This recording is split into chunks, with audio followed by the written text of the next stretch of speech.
Ever wondered if a Maryland business is actually in good standing? Or maybe you're trying to figure out if that perfect name is available for your new venture? Well, you can actually find out in just a few clicks. Welcome to This Explainer.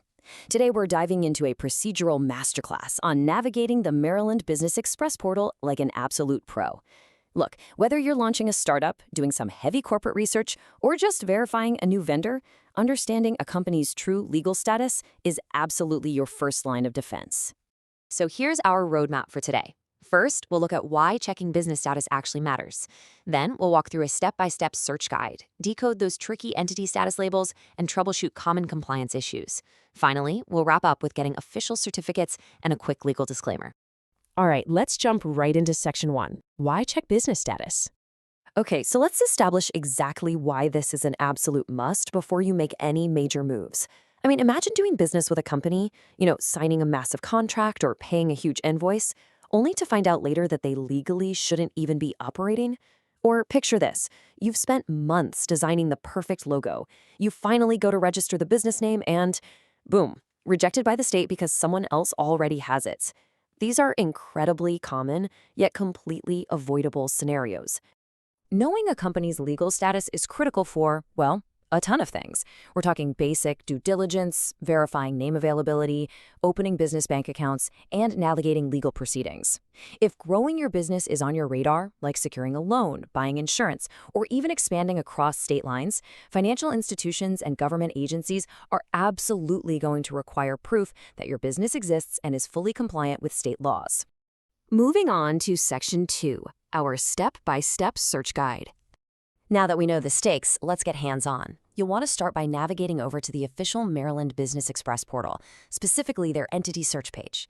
This is the State Department of Assessments and Taxation's official database, so you don't need to mess around with any questionable third-party sites.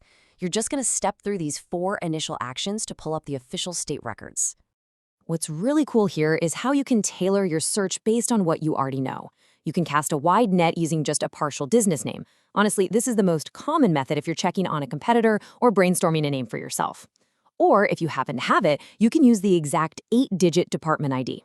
That ID is a unique identifier assigned by the state, and punching that in will pull up a precise entity match instantly, completely eliminating the guesswork. And this brings us to a massive time saver. The database is incredibly forgiving. It literally ignores case and punctuation. So a quick pro tip, just drop terms like LLC or incorporated. If you search for something like Maryland Crafts instead of Maryland Crafts LLC, you're going to uncover all the related matches. Starting broad is crucial. It helps you catch companies with similar names that might pose a trademark conflict or even just slightly alternate spellings.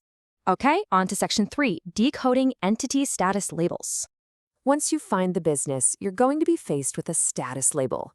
And look, this isn't just bureaucratic jargon. These words carry massive legal weight. This cheat sheet is an absolute lifesaver. If you see active or good standing, everything is perfect. The company has full legal capacity to execute contracts and do its thing.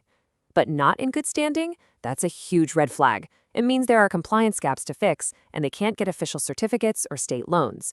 Forfeited is even worse. It actually strips away legal rights entirely.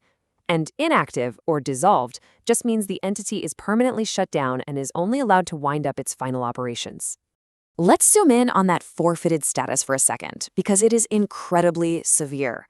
It usually happens if a business ignores its compliance duties for way too long. Get this. If you continue to operate under a forfeited charter, you could actually face potential misdemeanor charges. Plus, your liability protection vanishes, and your business name suddenly up for grabs by anyone else in the state. To fix it, you've got to pay past due amounts, get tax clearances, and file formal articles of reinstatement. Trust me, it's an administrative nightmare you want to avoid. Now, there is one very specific kind of interesting exception to this rule. Not all businesses get a good standing medal. If you're searching for a non-legal entity, like a sole proprietorship or a general partnership, you will only ever see their status listed as active or inactive. They cannot technically hold a good standing status under Maryland law. So if you see active for a sole proprietor, you're good to go. All right, let's hit Section 4, troubleshooting compliance issues. So if your search reveals a business, hey, maybe even your own, that has fallen out of good standing, you need to know exactly how to fix it. Why do businesses fall out of grace in the first place? Well, it's almost always a simple administrative oversight. Usually, it's missing the Form 1 annual filings by that April 15th deadline, failing to file personal property tax returns, leaving late penalties unpaid, having a state agency hold from the controller, or, and this is a big one, lacking an active resident agent. Let's look at that last point a bit more closely. In these original Maryland Articles of Organization documents, you can see exactly where a resident agent is initially established. This agent is the designated person or entity that accepts legal service of process for your company. It's a mandatory provision. If your agent resigns, moves out of state, or their registration simply lapses, your business instantly loses its good standing. You'd have to immediately file a new resolution to appoint a replacement just to get back on track. Moving right along to Section 5, Certificates and Next Steps. Assuming the business is fully compliant, you might need official, undeniable proof of that status. Maybe for a bank or an out-of-state expansion. You can grab a formal certificate of status for a baseline fee of just $20. Now, if you request this by mail, it might take a bit of time. But if you need it right this very second for a loan closing or a major contract, you can expect to pay $40 to have a digital version instantly generated online. The whole process is honestly incredibly streamlined. By simply accessing the Maryland Business Express portal, searching for your compliant business, and verifying that beautiful, good-standing status, you just pay the fee and instantly download a digital certificate. This document is widely accepted, and it's exactly what banks, investors, and out-of-state agencies are going to rely on to verify your company's legitimacy. And finally, Section 6, Conclusion and Legal Disclaimer. We've covered a massive amount of procedural ground today, from basic searches to avoiding that dreaded forfeited status. But we do need to wrap up with some essential housekeeping. As the SDET clearly states in their own filing instructions, and we definitely want to echo this explainer is strictly for educational purposes. We're here decoding the process for you, but we are not your lawyers.